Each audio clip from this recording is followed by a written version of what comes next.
Hello Internet, and welcome back to more Kirby Superstar Ultra. In the last episode, we began the Great Cave Offensive. This time, things are about to get very offensive, because we are going to start going through the hardest part of the game. In terms of Kirby Superstar for the SNES, the hardest part of the entire game, and in terms of Superstar Ultra, the hardest part of Great Cave Offensive. Starting off, usually I like to go left first in a Kirby game because that's usually where the optional stuff is. However, since this entire area is optional, we're going to start exploring to the right. Both because I know this is genuinely an optimal route, but also because why not? Why not mix it up for the only optional area in the game? Oh my god, okay. You can't really charge plasma that well in here. That's fine.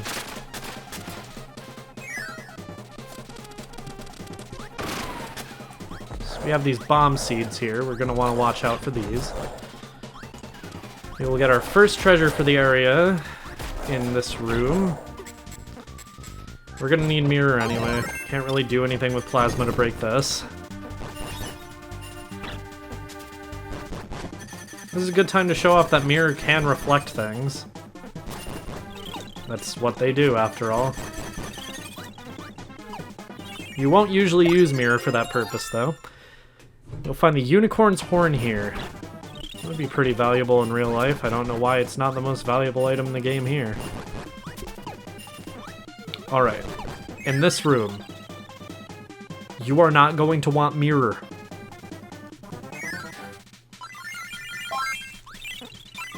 Like, at all. Not even as a partner. Trust me. Because once again, we are on bonkers suicide watch. We basically have to make sure he does not destroy this bomb rock on the floor. So we can beat him with regular Kirby. And once he starts backing up like that, he's about to charge.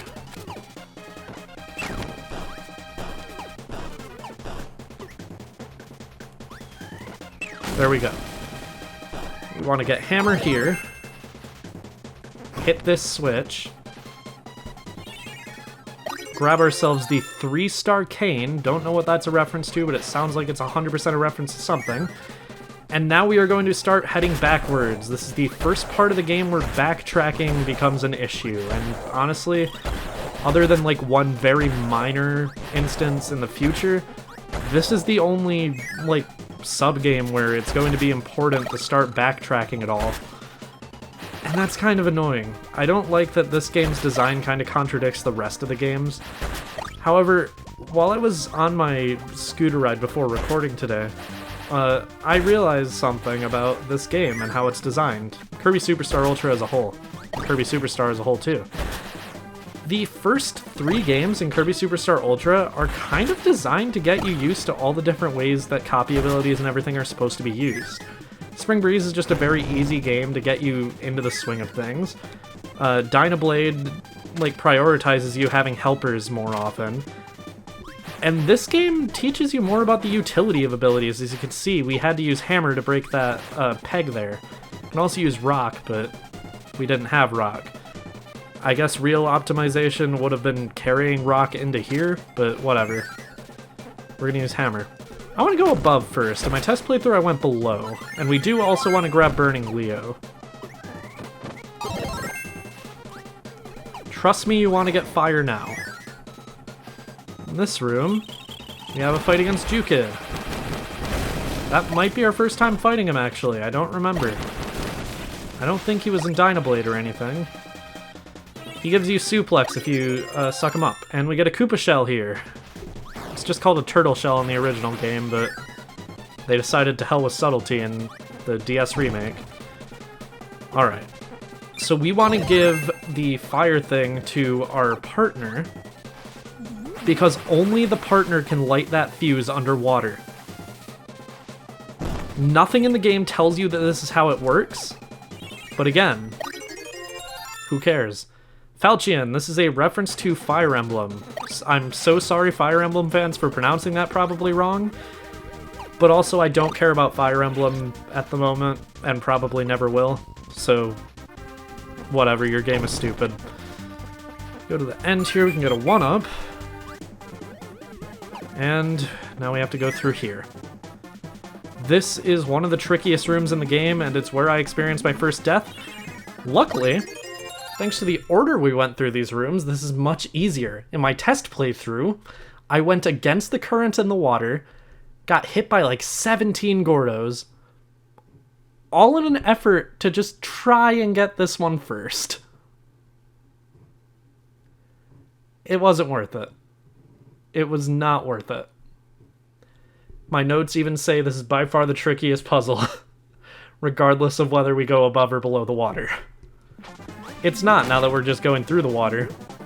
Look how easy that was. Jeez, past me. Let's grab fire. Why not? By the way, when I was saying fire was overpowered, I was wrong. I was thinking of plasma. I had seen it before in a prior walkthrough, and for some reason I confused the plasma barrier with fire's this. This can still be situationally useful, but it's not as useful as I was making it out to be. Luckily, we don't need hammer to get back out of here. Now that we have those, now that we have all the way up to 34 treasures, we're going to start heading this way. Again.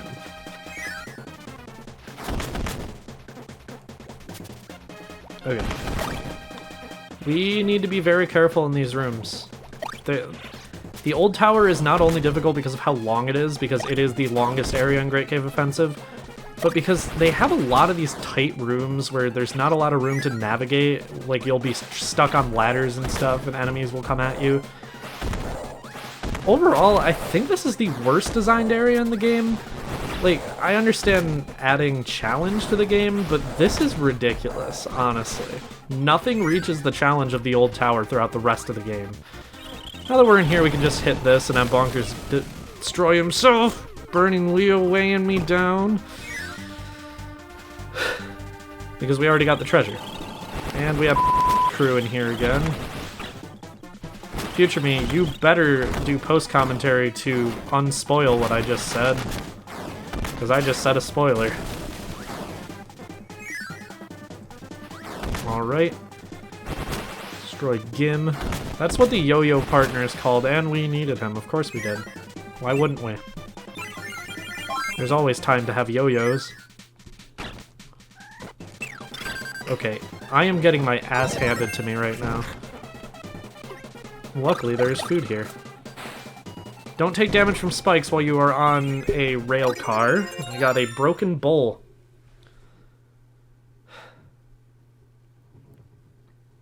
Okay.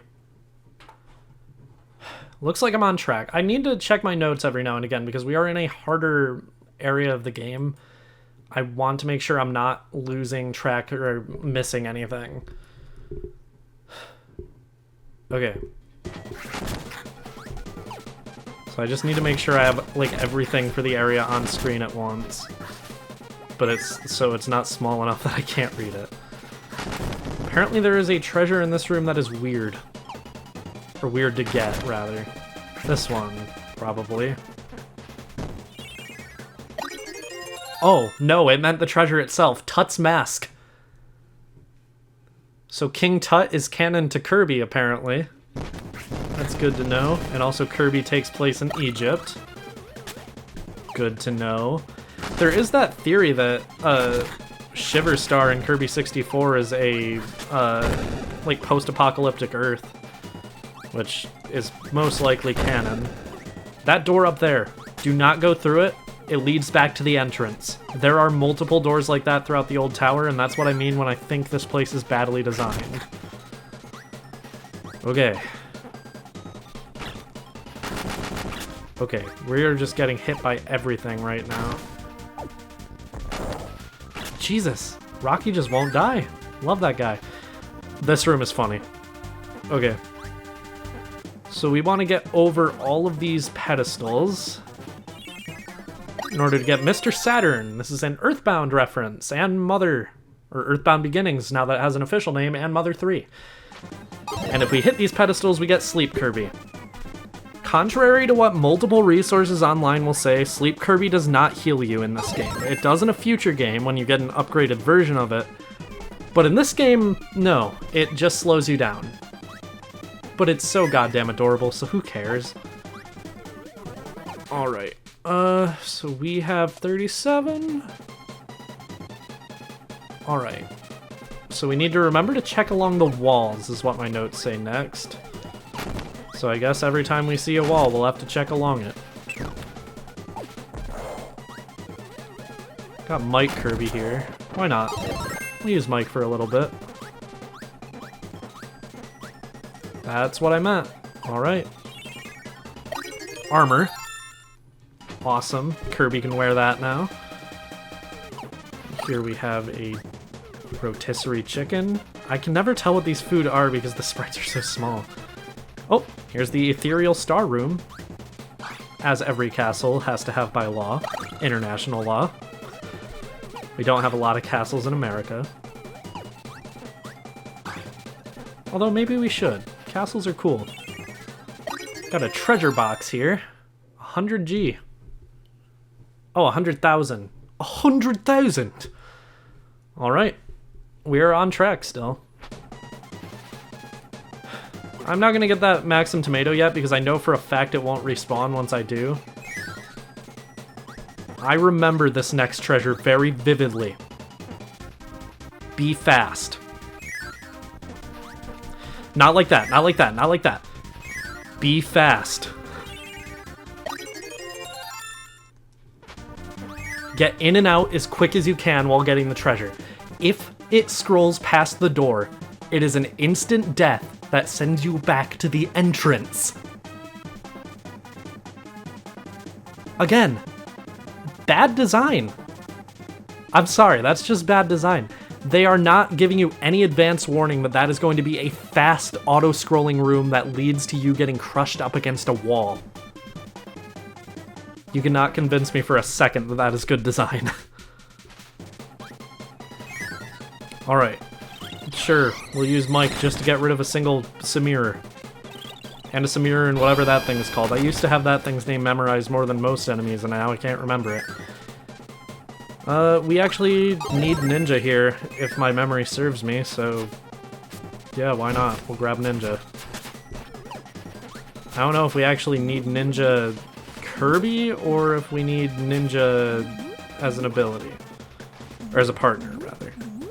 It's looking like a partner, because we have to go get Rock. Always have been, always will be! Can get a Rocky right down here. Alright, let's Stone Kirby in this game. I can never... I feel like the ability names change between games, because I have the most vivid memory of this being called Rock Kirby.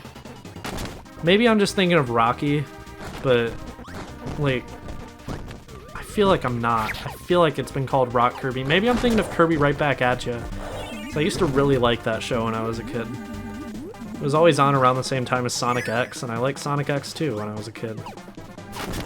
I've been wanting to go back and rewatch both of those. Sonic X because I've come to like Sonic a lot more as I've gotten older, and Kirby Right Back At You just for nostalgia, and because I think King Dedede's voice is funny. Alright, let's go through this door.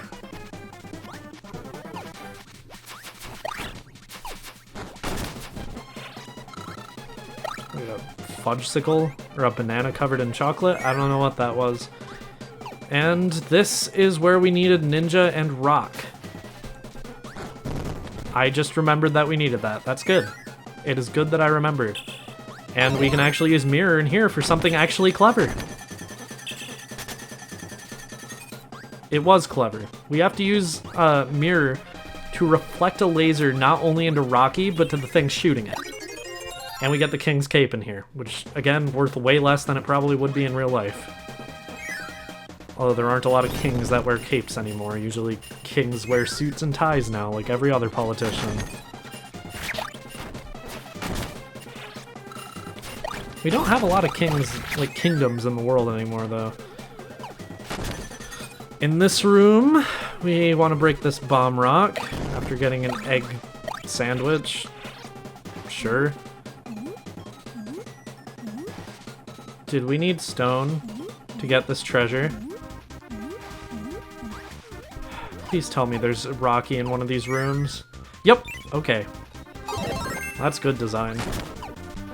I'm not saying that this area is designed badly as a whole, I'm just saying it has its moments.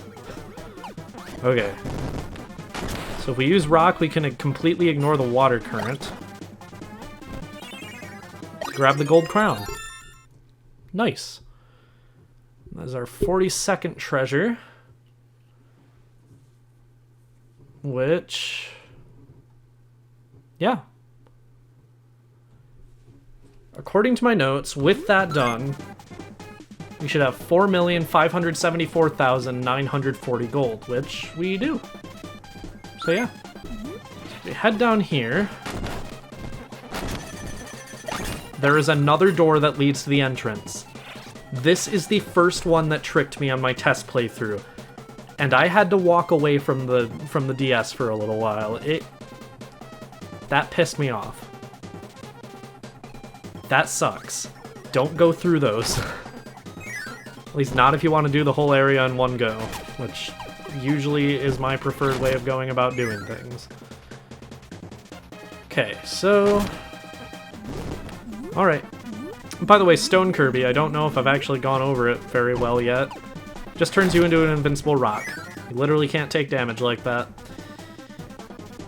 That Maxim Tomato didn't respawn. Okay, we're gonna grab Plasma Kirby, and then we're gonna go grab the one from the Ethereal Star Room. I knew I kept that tomato there for a reason. Okay. Now we can head on. After scaling this room again and hopefully not dying. Again, it's good to remember that, enemies will die if they touch the top of Kirby's head during a jump. I want to charge up before heading on to our optional boss, Camelio Arm. By far the hardest boss in the base game. And by that I mean, Great Cave Offensive. I don't know, I'm gotten used to saying base game because of Xenoblade, even though I finished that months ago. If you grab those paintballs, you will get Painter Kirby. We'll be showing that later because it does have special significance against some bosses, including this one. If you use it, it actually changes his color. But because of the nature of Painter Kirby, I don't want to use it, right away yet. I kind of want to keep Plasma. Because we're not done with the old tower yet. For Camelio Arm, basically, you just want to watch out for his tail and his tongue. It spawns a Maxim Tomato there. Because we're only halfway done. I say halfway, but we only have 4 more treasures to collect. 3 more, actually. But we'll be saving those for the next episode. Next time on Kirby Superstar Ultra, we will hopefully be finishing up the old tower. See you guys then.